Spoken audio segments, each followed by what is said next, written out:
The elevator doors opened to the penthouse, and Thomas Bradford's heart stopped. The silence was wrong. Usually, his 6-year-old daughter Sophie would be at the door, chattering about her day, hugging his legs. But today nothing. Just terrible, crushing silence. Sophie? His voice cracked. He dropped his briefcase and ran through the apartment. Her bedroom was empty, bed neatly made. The playroom untouched. Kitchen vacant. His hands shook as he checked every closet, every bathroom, every possible hiding spot. Sophie? Baby, where are you? The nanny, Mrs. Peterson, should have been here. He called her number. It went straight to voicemail. Cold fear flooded his chest. He dialed 911, then stopped. Wait. Check the building first. Maybe she went to a neighbor. Maybe this was nothing. But his gut screamed that something was terribly wrong. Thomas ran down 20 flights of stairs, too panicked to wait for the elevator. The doorman James looked up in surprise. Mr. Bradford, is everything okay? Have you seen Sophie? My daughter? Did she come through here? James's face went pale. About 30 minutes ago, sir. She walked out alone. I called up to your apartment but got no answer. I was about to check the cameras. Which way did she go? East, toward the park. Thomas bolted onto the street. The October evening was cold, darkness settling over the city. His little girl was out here somewhere, alone. She was only 6. She didn't know about traffic or strangers or danger. She trusted everyone. God, why had he been late today? Why hadn't he come home on time? He ran down the sidewalk, searching every face, every doorway. 2 blocks felt like 2 miles. His lungs burned. Then he saw her. Sophie sat on the cold concrete sidewalk, leaning against a woman wrapped in a tattered blue blanket. The woman had her arm around Sophie, who was crying softly. Relief and confusion crashed over Thomas in equal measure. He rushed toward them and the woman looked up. Despite her situation, despite the dirt on her face and the worn state of her clothes, her eyes were kind. She was a beautiful African-American woman, probably in her early 30s, with natural hair pulled back and a gentle expression. Sophie. Thomas dropped to his knees beside his daughter, pulling her into his arms. She clung to him, her small body shaking. Daddy, I was lost. I couldn't find you. Sophie buried her face in his chest. I'm here now, baby. I'm here. Thomas held her tight, then looked at the woman. What happened? Is she hurt? The woman shook her head, her voice soft but steady. She's okay. I found her about 20 minutes ago. She was crying and saying she couldn't find her way home. I stayed with her, kept her warm, made sure she was safe. Thomas's throat tightened. This stranger, who clearly had so little, had protected his daughter. Thank you. God, thank you so much. I don't know what would have happened if... Don't think about that. The woman smiled gently at Sophie. She's brave. She did good staying in one place instead of wandering further. Sophie lifted her head. Miss Violet sang to me. She made me feel better. Violet. The woman had a name, a kind face, a gentle way about her. Thomas noticed her hands were rough from cold, her clothes too thin for the weather. She lived on this street. The realization hit him hard. Please let me repay you. Thomas reached for his wallet. Let me help you. Violet hesitated, then nodded slowly. I appreciate that. Thank you. Her acceptance was quiet, dignified. She didn't refuse or make excuses. She simply accepted help when it was offered, and Thomas respected that.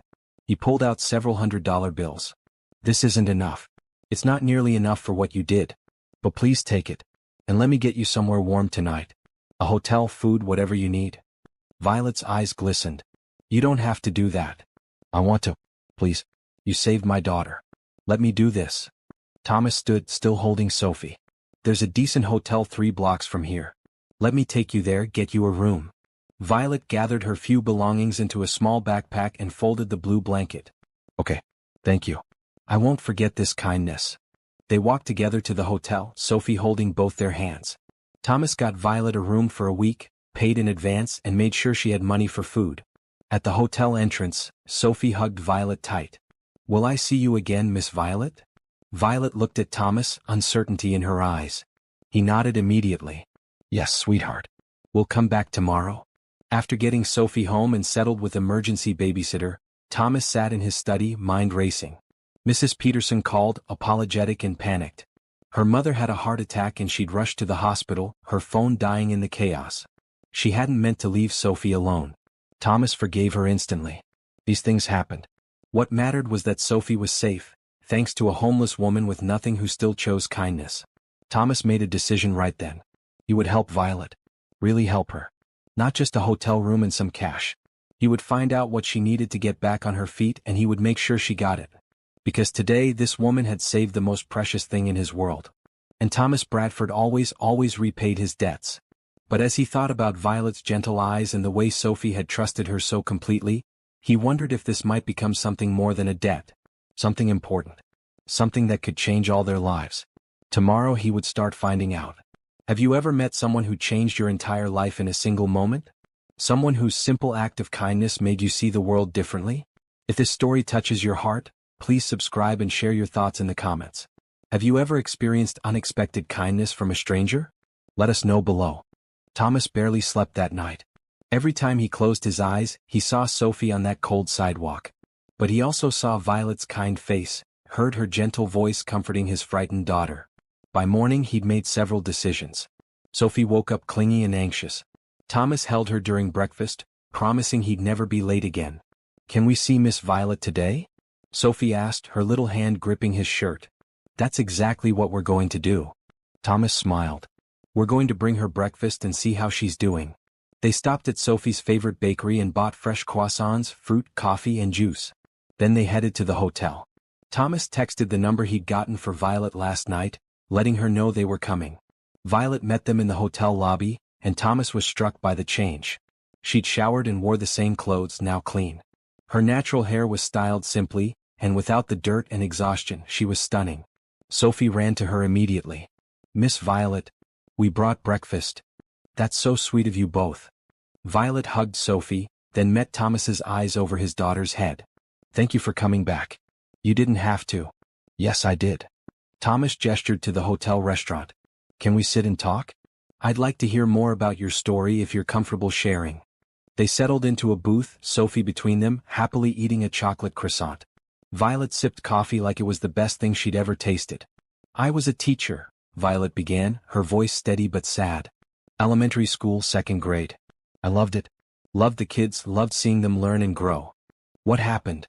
Thomas asked gently. "The school had budget cuts 2 years ago. Newer teachers got let go.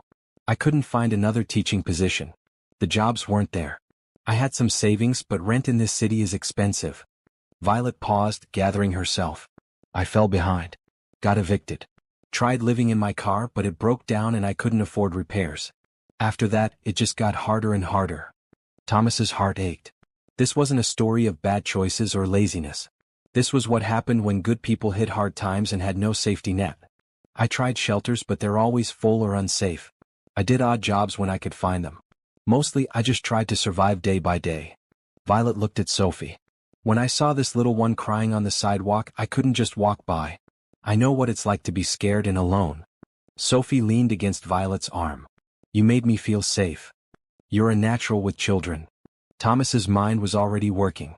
"Have you thought about getting back into teaching?" "Every day. But I'd need to update my credentials, pay for clearances again. It's expensive. And I'd need an address, clean clothes for interviews." Violet's shoulders sagged slightly. "It feels impossible sometimes."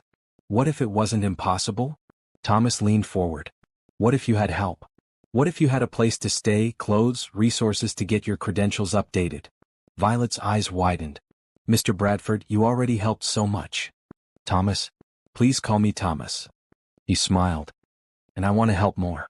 You saved Sophie. You showed her kindness when you had every reason to focus only on yourself.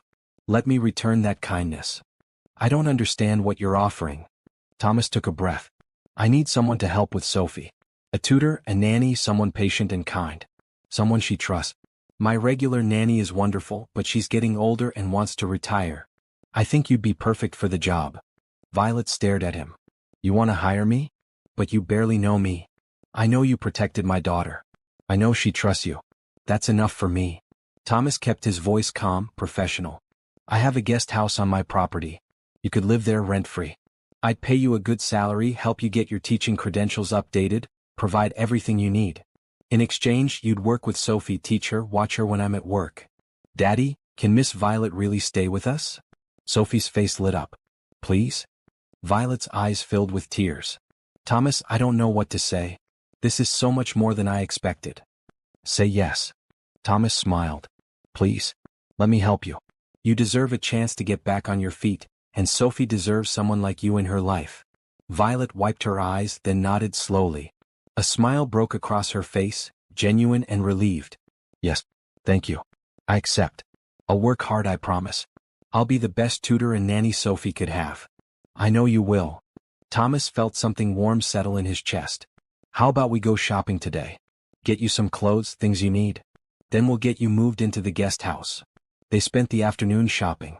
Violet was modest in her choices, picking practical items until Thomas insisted she get things she actually wanted, not just needed. Sophie helped pick out a beautiful green sweater that made Violet's eyes shine. By evening they were at Thomas's estate. The guest house was small but comfortable, with a bedroom, bathroom, and sitting area. Violet stood in the doorway taking it all in. I have a home, she whispered. I have a real home again. Sophie hugged her waist. You're part of our family now, Miss Violet.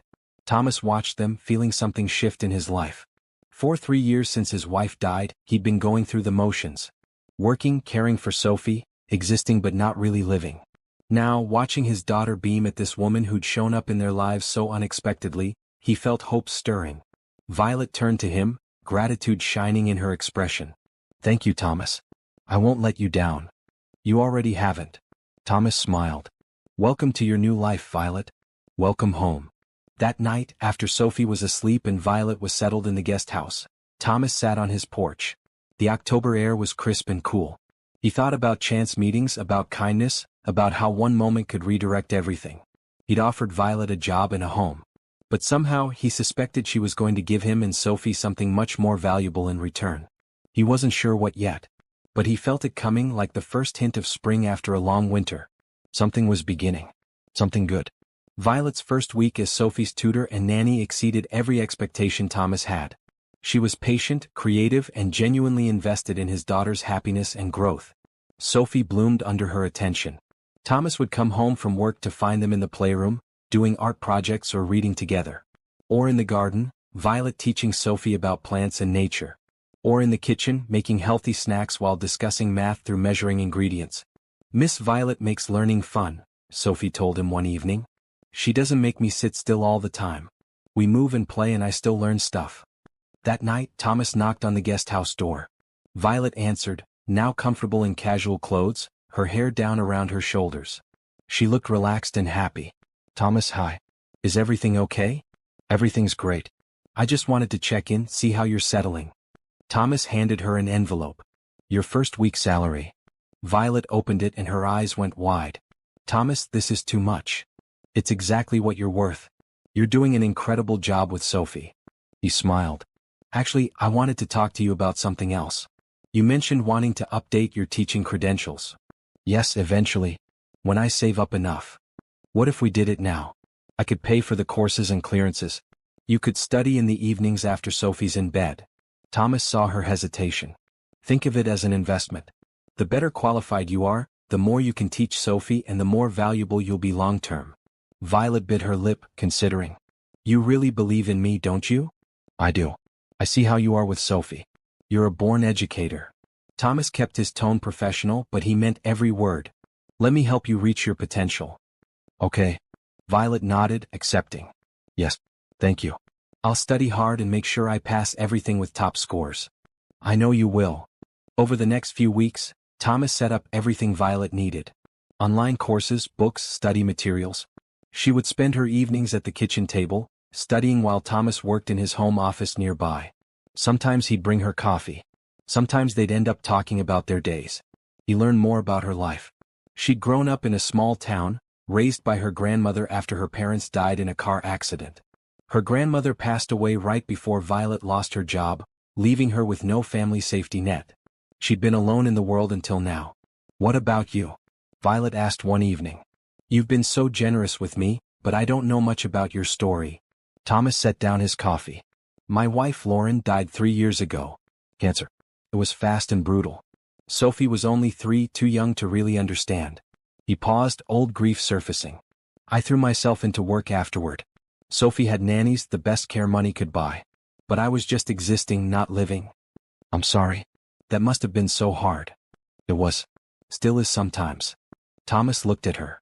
But lately things feel lighter. Sophie's happier than she's been in years. The house feels like a home again. That's because of you, Violet. She smiled softly. You and Sophie have given me my life back. It's mutual. Thomas realized he looked forward to these evening conversations. Violet was easy to talk to, thoughtful and kind. She didn't judge his grief or try to fix him. She just listened and shared her own experiences. It was comfortable. Nice. One Saturday morning, Sophie burst into Thomas's bedroom at dawn. Daddy, can we take Miss Violet somewhere fun today? She never leaves the house except for errands. Thomas realized Sophie was right.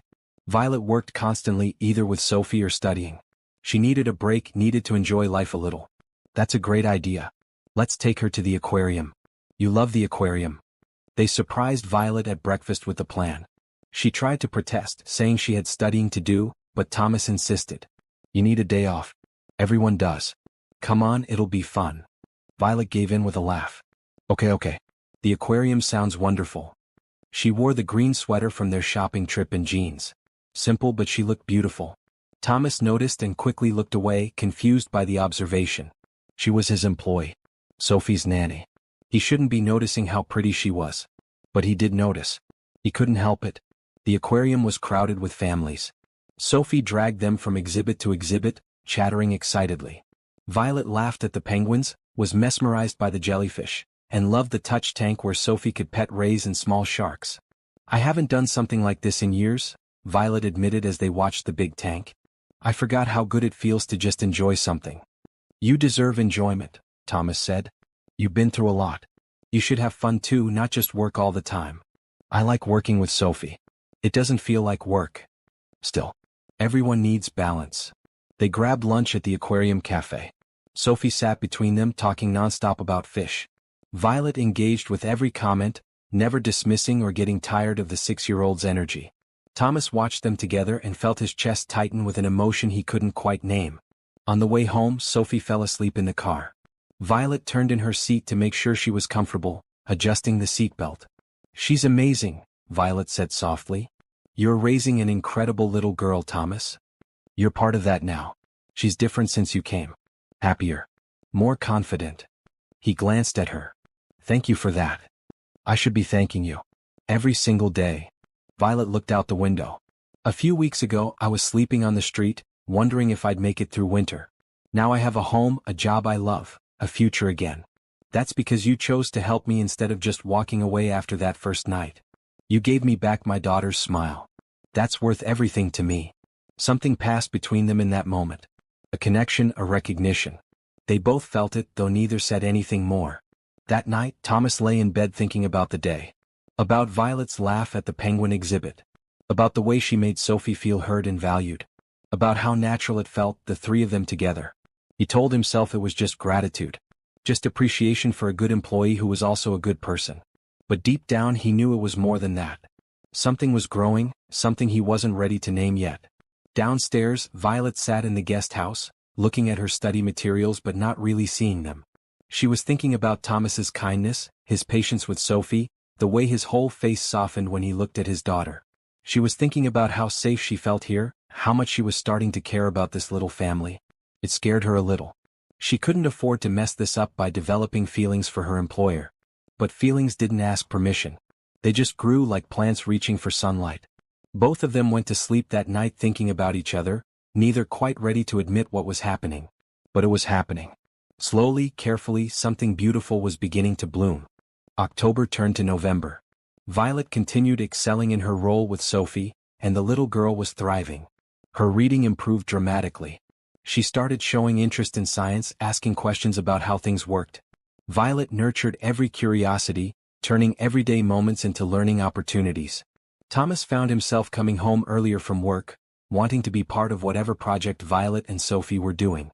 He'd loosen his tie and sit on the floor, helping build volcanoes for science experiments or acting out historical events Violet was teaching. You're good at this, Violet told him one afternoon. They were making solar system models out of papier-mâché, paint covering all three of them. I'm just following your lead. Thomas carefully painted Jupiter. You make everything seem possible. That's a gift. Violet blushed. I just love teaching. And Sophie makes it easy. She's so eager to learn. Mrs. Peterson officially retired that week, stopping by to say goodbye. She pulled Thomas aside, eyes twinkling. "That young woman is good for you both," she said. "Don't let her go." "I won't," Thomas assured her. "She's family now." But even as he said it, Thomas knew family wasn't quite the right word. Not anymore. His feelings for Violet were becoming harder to ignore. The way his heart jumped when she smiled. How he looked forward to their evening conversations. The protective surge he felt whenever she mentioned her past struggles. He was falling for her. Slowly, steadily, undeniably. One evening, Sophie was at a sleepover with a friend from her old school. Thomas and Violet found themselves alone in the main house. Violet had come to return some books, and somehow they ended up sitting in the living room talking. "Tell me about your dreams," Thomas said. "What did you want to do before everything fell apart?" Violet curled up in the armchair, thoughtful. "I wanted to open a learning center. Not a regular school, but a place for kids who struggle. Kids from tough backgrounds or with learning differences. Somewhere they could get individual attention and support." Her eyes lit up as she spoke. "I wanted it to be free or low cost so money wouldn't be a barrier." "That's beautiful." Thomas leaned forward. "What would you need to make that happen?" "More than I have." Violet laughed softly. "A building, funding, teachers, supplies. It's a big dream. Maybe too big."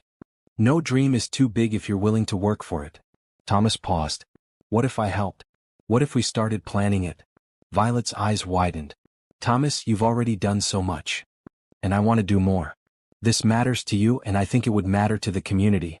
Kids need places like what you're describing." He smiled. "Let me invest in this dream. Please." Violet stood, pacing. "I can't ask you to do that. It's too much." "You're not asking. I'm offering. There's a difference." Thomas stood too, moving closer. "Violet, you've brought light back into this house. Into our lives. You've given Sophie confidence and joy. You've given me hope. Let me help you build something that will do the same for other kids." She looked at him, tears in her eyes. "Why are you so good to me?" "Because you deserve it. Because I believe in you. Because—" Thomas stopped himself, not ready to say the rest. "Because—" Violet whispered. The moment stretched between them. Thomas wanted to close the distance, wanted to tell her what he was feeling. But fear held him back. What if she didn't feel the same? What if he ruined everything by admitting his growing feelings? "Because you're important to us," he finished softly. "To both of us." Violet nodded slowly, accepting his words even though they both knew there was more left unsaid. "Okay. Let's plan the learning center. Together." They spent the next hour sketching out ideas. What the center would offer, who it would serve, how it would operate. Violet's passion was contagious, and Thomas found himself excited about the project in a way he hadn't been excited about anything in years.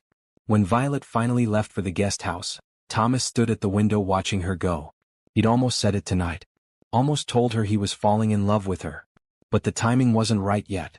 He needed to be sure she felt the same, needed to know it wouldn't complicate their situation or make her uncomfortable.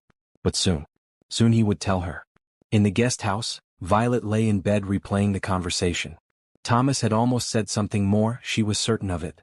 And the way he'd looked at her, the way his voice softened when he spoke to her, it made her heart race. She was falling for him. She tried to keep professional boundaries. But Thomas made it impossible. He was kind without being condescending. Generous without expecting anything in return. Patient with Sophie and thoughtful with her. He was everything she'd ever wanted in a partner. But he was also her employer. The man who'd saved her from the streets. She couldn't risk this job, this home, this new life by admitting feelings that might not be returned. So she would wait. She would keep being the best nanny and tutor she could be. She would help with the learning center and be grateful for his friendship. And she would hope that maybe someday he might see her as more than just the woman he'd helped. Both of them lay awake that night, thinking of each other, wanting more but afraid to reach for it. Time, however, has a way of pushing people together when they're meant to be. And time was on their side. Thanksgiving arrived, and Thomas insisted Violet join them for the holiday. "You're part of our family," he said firmly when she tried to decline. "We want you here." They spent the day cooking together, Sophie helping in ways that made the meal take twice as long but 3 times as fun. Violet taught them old recipes her grandmother used to make. Thomas shared stories about Thanksgivings past, including funny ones about his late wife that made Sophie giggle. "Mama would have liked you," Sophie told Violet seriously as they set the table. "She liked nice people." Violet knelt down to Sophie's level. I wish I could have met her. She made you, so she must have been pretty wonderful. She was. Sophie hugged Violet. But I'm glad you're here now. Thomas watched from the doorway, his heart full. Sophie was healing. They all were. Dinner was warm and comfortable. They said what they were thankful for. Sophie was thankful for Miss Violet and her daddy and her new fish in the aquarium tank Thomas had installed. Thomas was thankful for family, for second chances, for unexpected blessings. He looked at Violet when he said it. Violet was thankful for kindness, for hope, for people who believed in her when she'd stopped believing in herself. After Sophie went to bed, full of pie and sleepy, Thomas and Violet cleaned up together. They moved around the kitchen in easy synchronization, comfortable with each other now. Today was perfect, Violet said, drying dishes. Thank you for including me. Where else would you be? Thomas rinsed a plate. You belong here. Do I? Violet's voice was soft. Sometimes I still can't believe this is my life now. I keep thinking I'll wake up back on that cold sidewalk. Thomas set down the dish and turned to her. This is real. You're safe. You're home. I promise. She met his eyes and something shifted. The air between them felt charged, heavy with things unsaid. Thomas? She started, then stopped. Violet, I need to tell you something. Thomas dried his hands, gathering courage. These past couple months having you here, it's changed everything. Sophie is happier, yes. But so am I. More than I've been in years. I'm happy too, Violet whispered. I look forward to seeing you every day. Not just because you're wonderful with Sophie, though you are. But because I like being around you. I like talking to you. I like the way you see the world, the way you make everything feel brighter. Thomas took a breath. I'm falling in love with you, Violet. I know this might complicate things, and if you don't feel the same, I understand. But I had to tell you the truth. Violet's eyes filled with tears.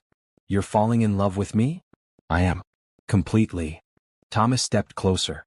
But there's no pressure. If you want to keep things professional, we can. Your job is safe no matter what. I just needed you to know how I feel. Violet laughed through her tears. Thomas, I've been falling for you too. For weeks now. I tried not to because I didn't want to mess up this amazing thing I have here. But the truth is, you make me feel things I didn't think I'd ever feel.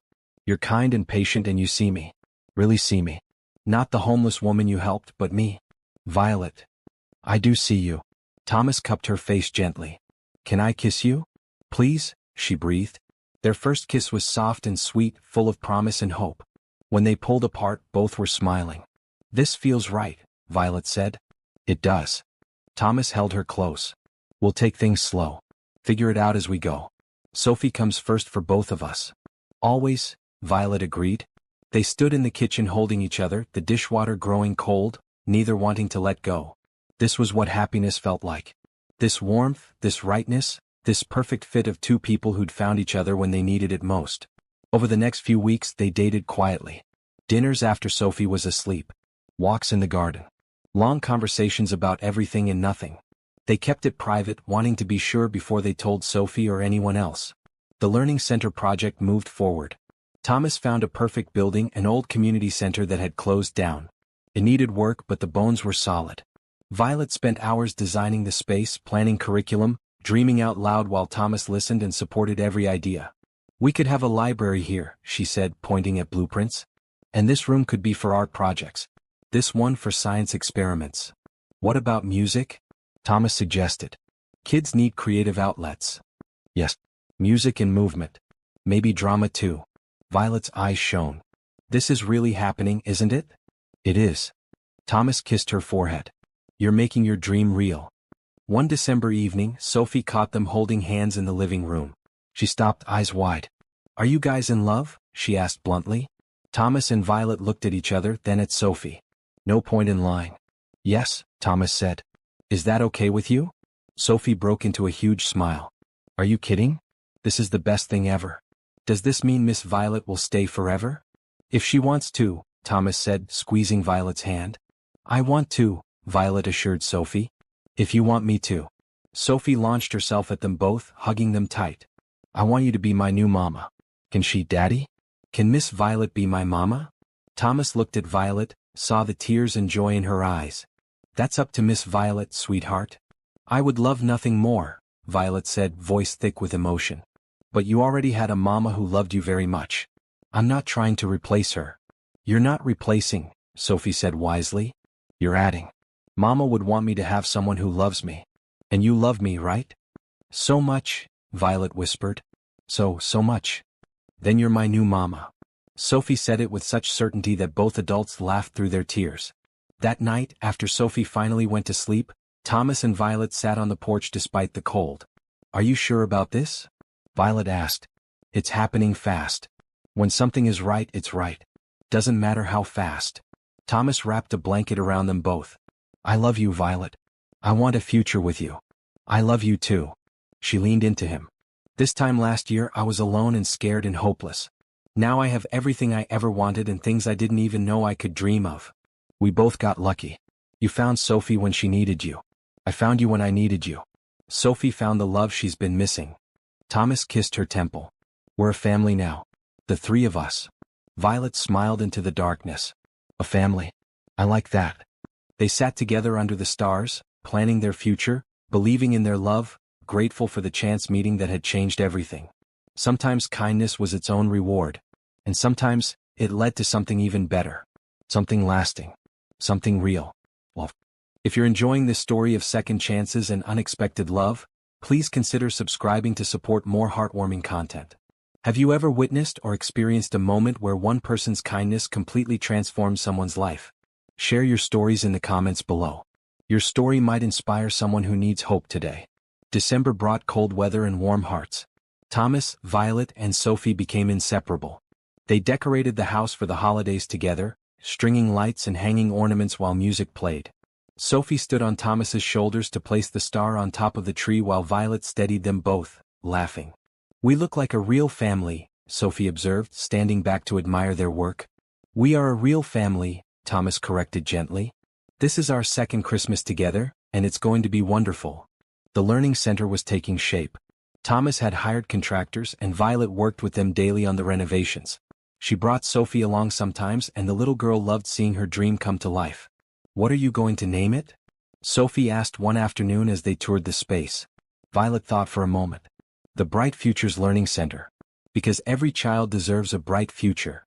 I love it, Thomas said, surprising them both by showing up with coffee and hot chocolate. It's perfect. They'd fallen into comfortable patterns.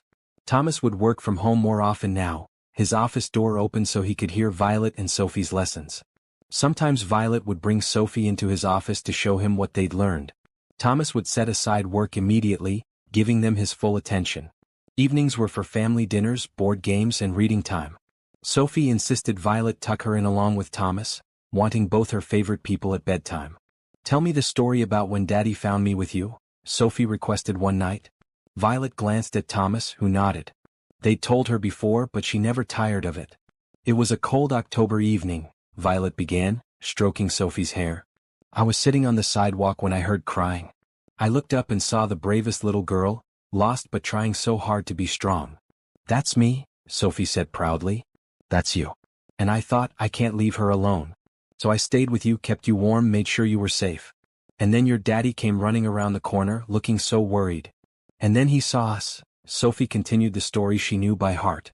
And he was so happy I was okay. And he helped you because you helped me. Exactly. Thomas kissed Sophie's forehead. And that's how our family grew, by one very special person. After Sophie fell asleep, Thomas and Violet stood in the hallway, arms around each other. She talks about that night like it's a fairy tale, Violet murmured. It kind of is. The princess got lost, the kind stranger helped, and the prince found them both. Thomas smiled. And they all lived happily ever after. We're not at ever after yet, Violet teased.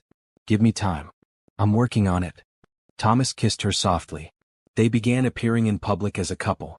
Dinner at nice restaurants, the theater, gallery openings.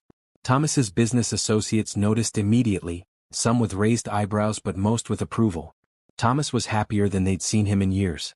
One evening at a charity gala, Thomas introduced Violet to everyone as his girlfriend. She wore a beautiful red dress he'd insisted on buying her, and she looked stunning. Multiple people commented on how good they looked together, how Thomas seemed like a different person. You've changed him, one of his oldest friends said to Violet. I haven't seen him this alive since before Lauren died.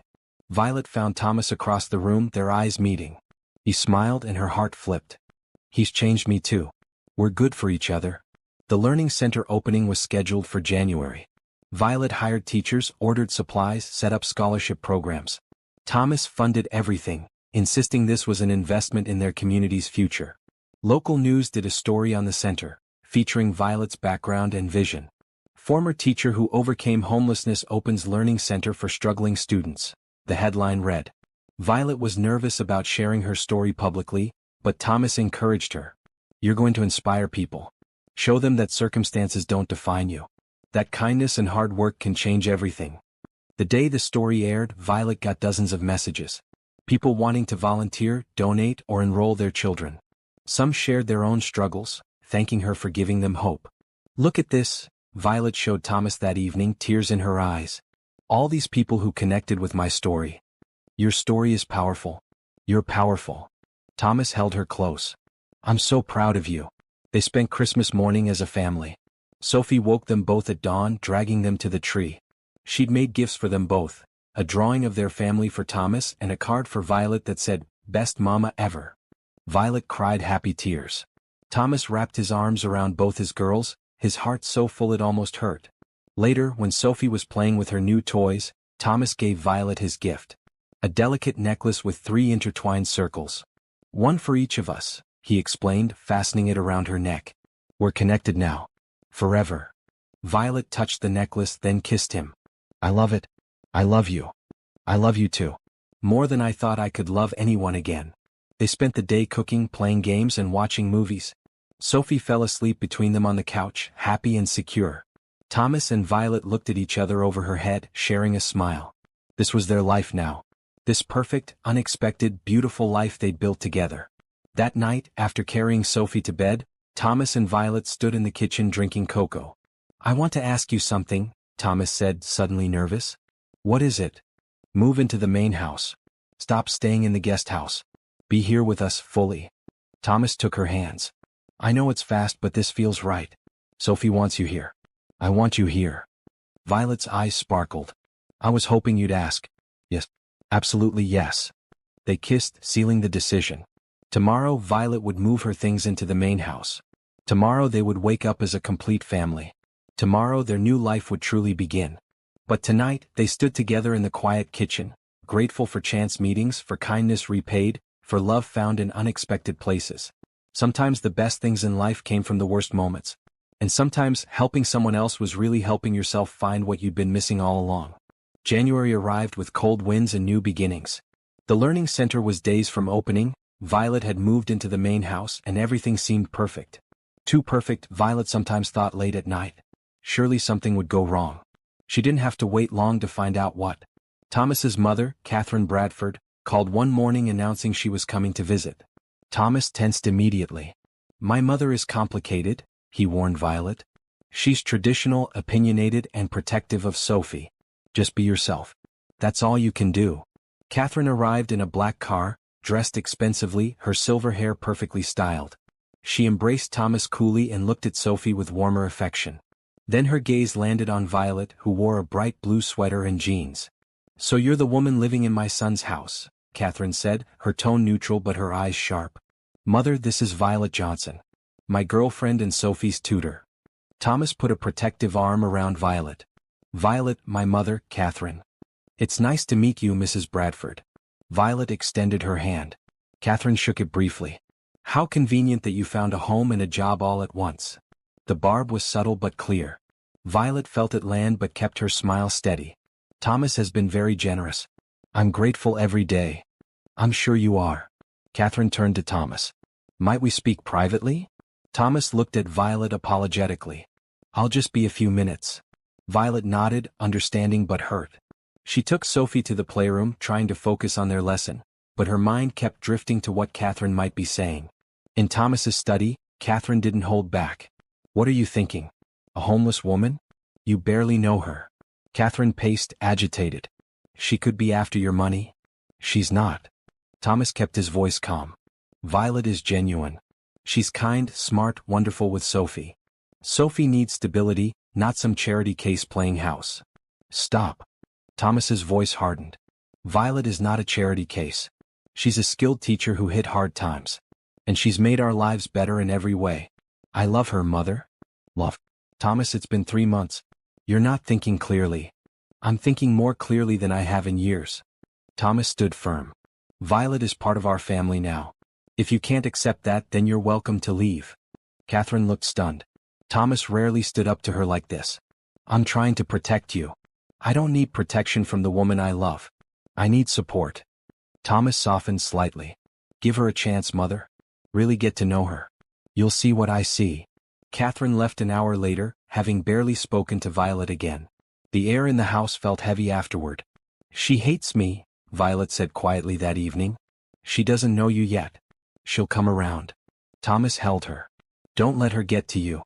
But Catherine's words had planted seeds of doubt. Violet lay awake that night wondering if she really belonged here. Was she being selfish, staying in this life she hadn't earned?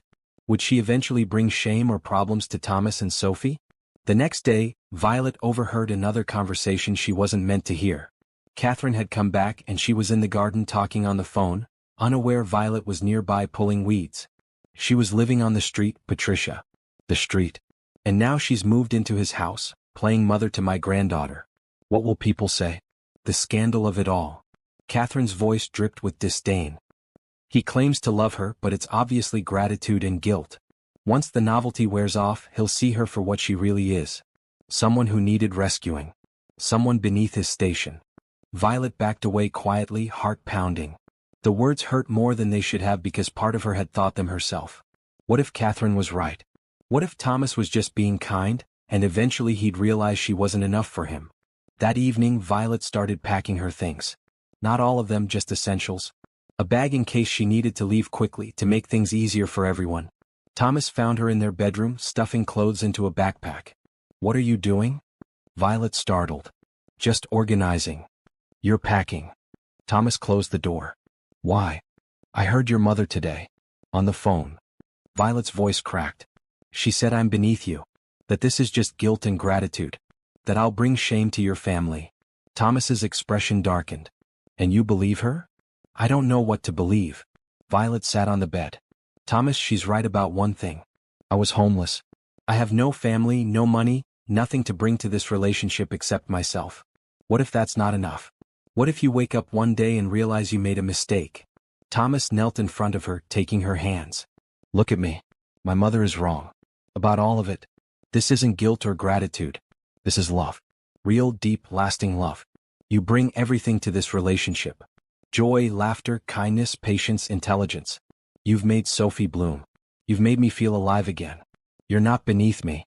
You're my equal in every way that matters. But people will talk. They'll judge you for being with someone like me. Let them talk. I don't care what people think. I care about you, about Sophie, about us. Thomas cupped her face. Please don't leave. Please don't let my mother's small-minded prejudice drive you away. We need you. I need you. Violet's tears fell freely. I'm scared. I'm scared of losing this. Of losing you and Sophie. You won't lose us. We're yours. Forever if you'll have us. Thomas kissed her forehead. Stay. Fight for us. Don't run. Okay. Violet took a shaky breath. Okay. I'll stay. They held each other for a long time. Then Thomas called his mother and told her in no uncertain terms that she needed to apologize to Violet or she wouldn't be welcome in their home anymore. Catherine arrived the next morning, stiff and uncomfortable. She found Violet in the kitchen. I owe you an apology, Catherine said formally. I judged you unfairly. My son loves you and Sophie clearly adores you. That should have been enough for me. Thank you, Violet said quietly. I understand your concern. You want what's best for them. So do I. Catherine studied her for a moment. You really love them, don't you? With all my heart. I'd never do anything to hurt them. Something in Catherine's expression softened. Show me this learning center I've been hearing about. Thomas says you designed it yourself. They spent the morning at the center, Violet explaining her vision and plans. Catherine asked thoughtful questions and by the end she was smiling. This is impressive. You're building something meaningful. Catherine touched Violet's arm.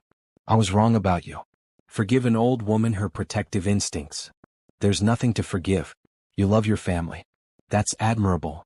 Catherine left on better terms and Violet felt the weight lift from her chest. She'd faced the doubt, the fear, the insecurity. And she'd chosen to stay, to fight, to believe in what she and Thomas had built. That night, Sophie was reading a book in the living room while Thomas and Violet cooked dinner together. "You stayed," Thomas said softly. "I stayed." Violet smiled at him. "I'm not running from good things anymore. I'm learning to believe I deserve them." "You do deserve them. You deserve everything good this world has to offer." They kissed, gentle and sure. Outside, winter wind howled, but inside their home, everything was warm and safe and right. The hardest part of love was believing it was real, believing you were worthy of it.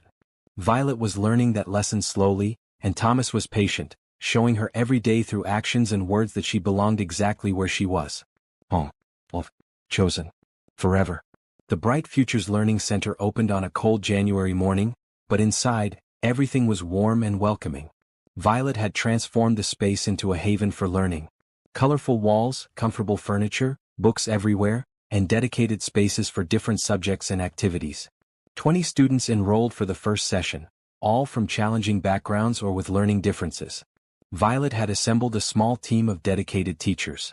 She wore a green dress for the opening, her hair styled beautifully, confidence radiating from her. Thomas stood with Sophie at the ribbon-cutting ceremony, both beaming with pride. Local news covered the event. Parents thanked Violet through tears, grateful for a place their children could thrive. "I can't believe this is real," Violet whispered to Thomas as students filed in for the first day. "You made it real. You dreamed it, planned it, built it." Thomas kissed her temple. "I just provided resources.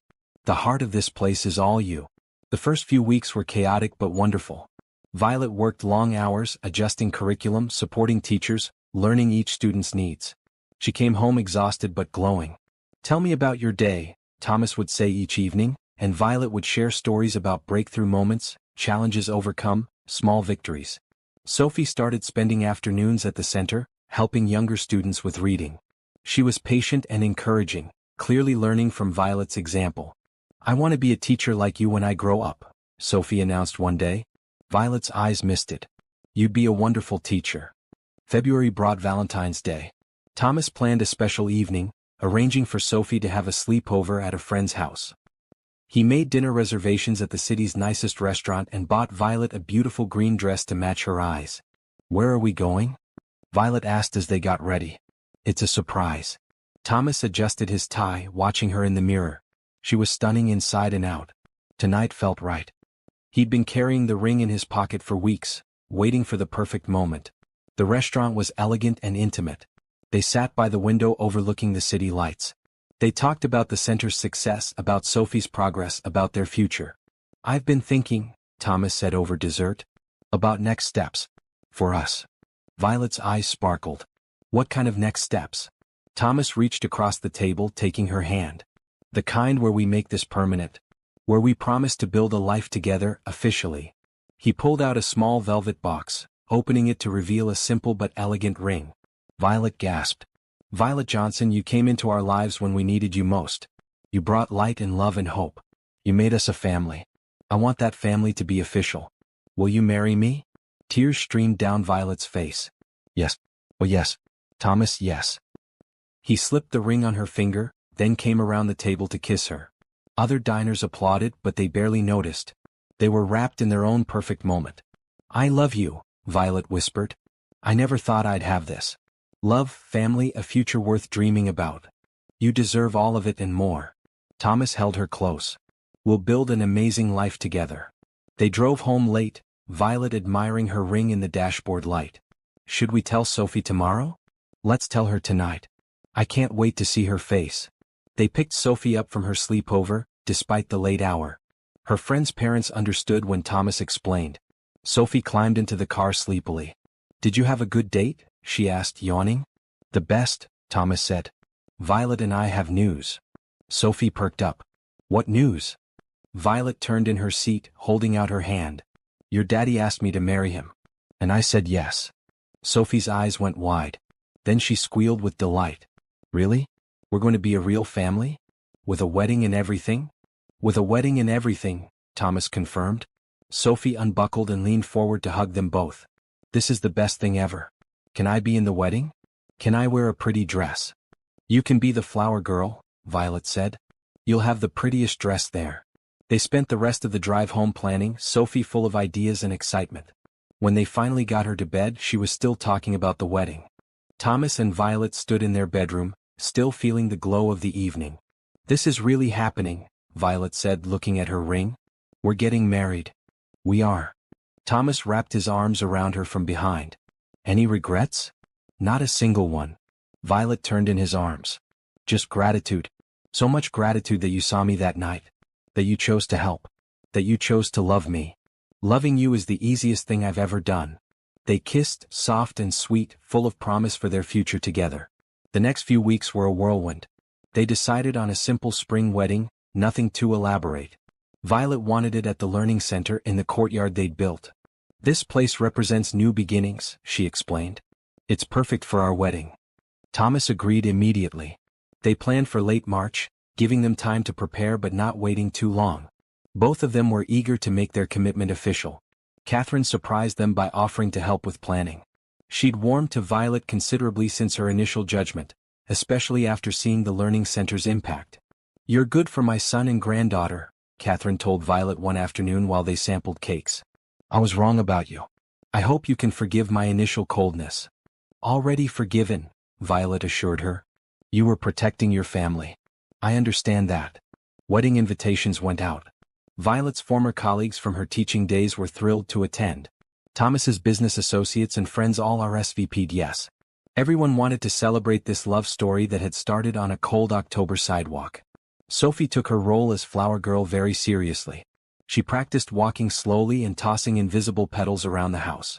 Violet helped her pick out a beautiful red dress that made the little girl's eyes shine. "I'm going to be the best flower girl ever," Sophie declared. "You already are," Violet assured her. Everything was falling into place. The learning center was thriving, their family was growing stronger, and their future looked bright. All because one woman chose kindness on a cold night, and one man chose to return that kindness with love. Sometimes the best love stories started in the most unexpected places. And sometimes, the people who saved you ended up being the ones you saved right back. March arrived with warming weather and blooming flowers. The Learning Center had been open 2 months and was exceeding every expectation. Students were progressing, parents were grateful, and the teaching team Violet built was dedicated and passionate. Violet continued working daily at the center while also planning the wedding. Thomas helped whenever he could, but mostly he trusted Violet's vision and supported her choices. One afternoon, one of the students, a shy 8-year-old boy named Kevin who struggled with reading, had a breakthrough. He read an entire book aloud without help, his face glowing with pride. Violet hugged him, tears in her eyes. "You did it, Kevin. I knew you could." "Miss Violet, you never gave up on me," Kevin said. "Even when I wanted to give up on myself." Thomas, who'd stopped by to bring Violet lunch, witnessed the moment. He saw the impact she had, the lives she was changing. His heart swelled with love and pride. That evening he told her what he'd seen. "You're changing the world one child at a time. That's powerful, Violet. That's a legacy. I just want every kid to know they're capable of more than they think. That their circumstances don't define their potential." Violet leaned against him. "The way you showed me. We showed each other." Thomas kissed her head. "We're better together." Wedding preparations continued. They decided to keep the ceremony small and intimate. Close friends and family only. The reception would be in the Learning Center's gymnasium, decorated simply but beautifully. Violet found her wedding dress at a small boutique. It was bright red, unconventional but stunning. The moment she put it on, she knew it was right. "Red for new beginnings, for passion, for joy," she told Thomas when she described it, not letting him see it before the wedding. "Red is your color," Thomas agreed. "You'll be beautiful." Catherine hosted a small bridal shower for Violet, inviting women from the Learning Center and Thomas's circle of friends. It was warm and welcoming, everyone celebrating Violet's happiness. Several women shared how inspired they were by her story, how it gave them hope during their own struggles. "You're making a difference just by being you," one woman told Violet. "Thank you for sharing your journey so openly." Sophie's excitement grew as the wedding approached. She practiced her flower girl duties constantly, perfected her curtsy, and told everyone who would listen about the wedding. 1 week before the ceremony, Thomas and Violet went to the Learning Center late one evening. The building was quiet and empty. They walked through the classrooms looking at student artwork and projects. "Remember when this was just an idea?" Violet said softly. "When I told you my impossible dream? Nothing's impossible when you work for it." And when you have people who believe in you. Thomas pulled her close. You took this dream and made it reality. I'm so proud of you. I couldn't have done it without you. Yes, you could have. Maybe it would have taken longer, maybe the path would have been different. But you would have found a way. You're that determined, that strong. They stood in the library, surrounded by books and possibilities. In a few days we'll be married, Violet said. It doesn't feel real sometimes. It's real. I'll spend every day proving it to you. Thomas turned her to face him. You're not the homeless woman I helped anymore. You're the woman I love. The woman I choose. The woman I want to build my future with. Never doubt that. I won't. Not anymore. Violet kissed him. I know where I belong now. With you and Sophie. In this life we're creating together. They locked up the center and drove home, both thinking about the wedding, about their future, about how far they'd come in 6 months. The night before the wedding, Thomas's friends threw him a small bachelor dinner while Violet had a girls' night with Sophie and Catherine. Both gatherings were filled with laughter and love. Are you nervous? Catherine asked Violet as they prepared for bed. Not about marrying Thomas. That's the surest thing in my life. Maybe a little nervous about the ceremony itself. Violet smiled. I want everything to be perfect. It will be. Because it's about love, not perfection. Catherine hugged her, something she'd never done before. Welcome to our family, officially. I'm glad Thomas found you. I'm glad I found him too. Sophie climbed into bed between them. This is our last night before you're officially my mama. I'm already your mama in my heart, Violet assured her.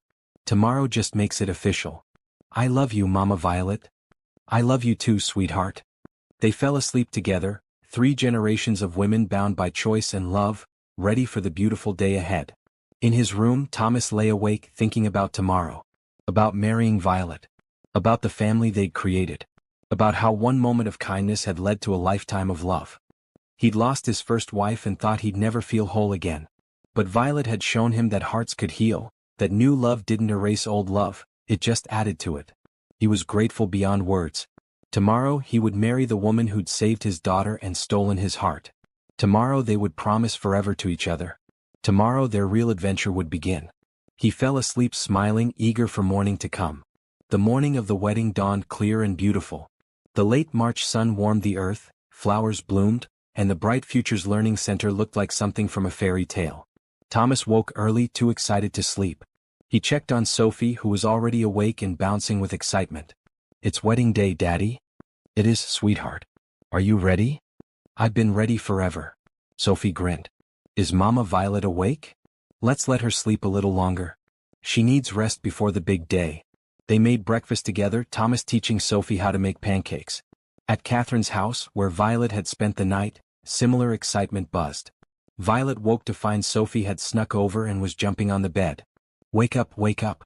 It's your wedding day. Violet laughed, pulling Sophie into a hug. Good morning, flower girl. Are you excited? Are you nervous?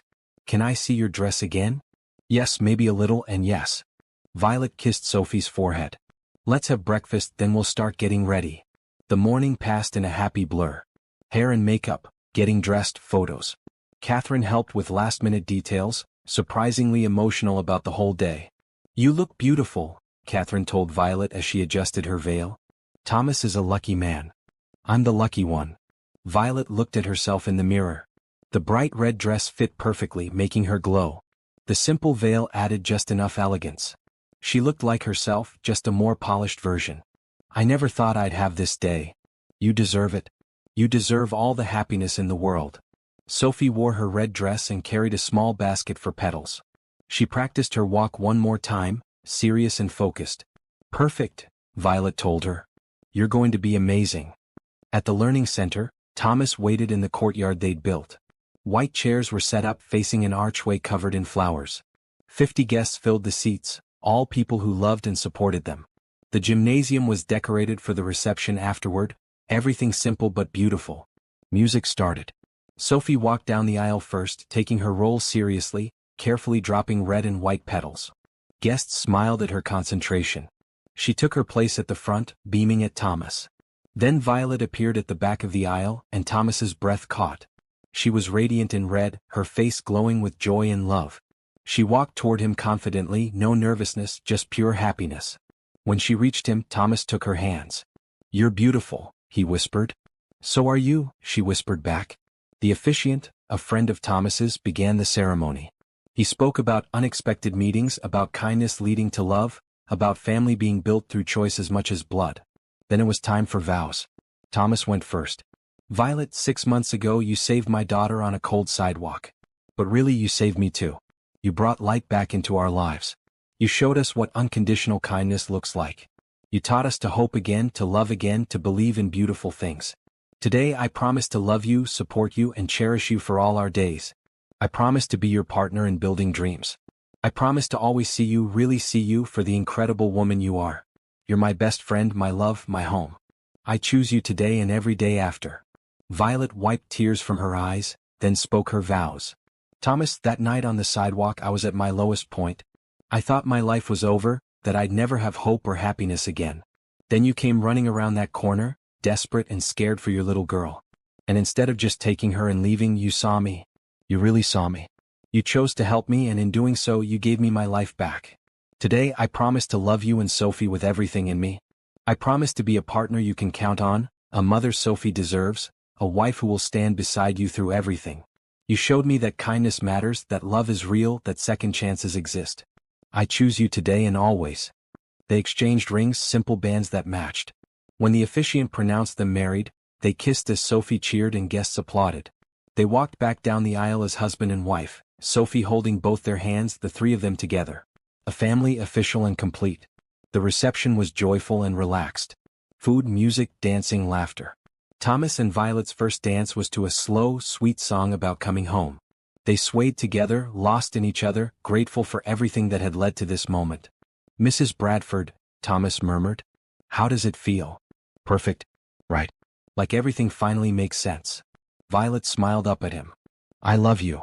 I love you too. Forever." Sophie cut in halfway through the dance, wanting to dance with both her parents. They made room for her, the three of them dancing together, a family united by love. Guests gave toasts. Catherine spoke about watching Thomas heal and Sophie bloom. A teacher from the Learning Center spoke about Violet's impact on the community. Thomas's business partner joked about how Thomas was a different person now, happier and more present. When it was Violet's turn to speak, she stood with Thomas beside her, Sophie on her other side. 6 months ago I had nothing. I was homeless, hopeless, alone. Then this little girl walked into my life, lost and scared. And I had a choice. I could walk away, focus on my own problems. Or I could help. I chose to help. And that choice changed everything. Because when I chose kindness, this man chose kindness back. He didn't just help me for a day or a week. He gave me a future. He gave me love. He gave me a family. Today isn't just about Thomas and me getting married. It's about what happens when people choose to be kind, to see each other's humanity, to help without expecting anything in return. This learning center exists because of that kindness. Our family exists because of that kindness. And I hope everyone here remembers that your kindness matters. Your choices matter. You might change someone's entire life with a single act of compassion. So thank you all for being here, for supporting us, for believing in second chances and unexpected love stories. And thank you, Thomas, for seeing me, for loving me, for giving me this beautiful life. There wasn't a dry eye in the room. Thomas kissed her as guests applauded. The rest of the evening was dancing and celebration. Sophie stayed up past her bedtime, not wanting to miss a moment. Finally, around 10, she started falling asleep on a chair. "Time for bed, sweetheart," Violet said, picking her up. "But I don't want the party to end," Sophie mumbled. "The party will keep going. But flower girls need sleep." Thomas carried her to the car. They drove home together, Sophie asleep in the back, Thomas and Violet holding hands in front. "Best day of my life," Thomas said. "Mine too." Violet looked at her wedding ring, still not quite believing it was real. They got Sophie to bed, then changed out of their wedding clothes. In comfortable pajamas, they sat on the porch swing, wrapped in a blanket, looking at the stars. "What are you thinking?" Thomas asked. "I'm thinking about how far we've come. How much has changed. How grateful I am." Violet leaned against him. "And I'm thinking about the future. About all the good things we're going to do together. The kids will help at the center. The family will continue building. The love will keep growing. It's going to be an amazing future. It already is." They sat in comfortable silence, both thinking about the journey that brought them here. From a cold sidewalk to a wedding day. From strangers to family. From hopelessness to hope. A year later, they would celebrate their first anniversary at the Learning Center, now serving over 100 students. Sophie would be thriving in second grade, confident and kind. Violet would be working on expanding the center to serve more kids. Thomas would have shifted his business focus to support more charitable causes. But all of that was still to come. Tonight they just sat together, newlyweds, a family built on kindness and love, proof that the best things in life often came from the most unexpected places. And every time they told their story they emphasized the same thing. Kindness matters. Compassion changes lives. And when you choose to help someone, you might just end up saving yourself. The end of one chapter. The beginning of a beautiful forever.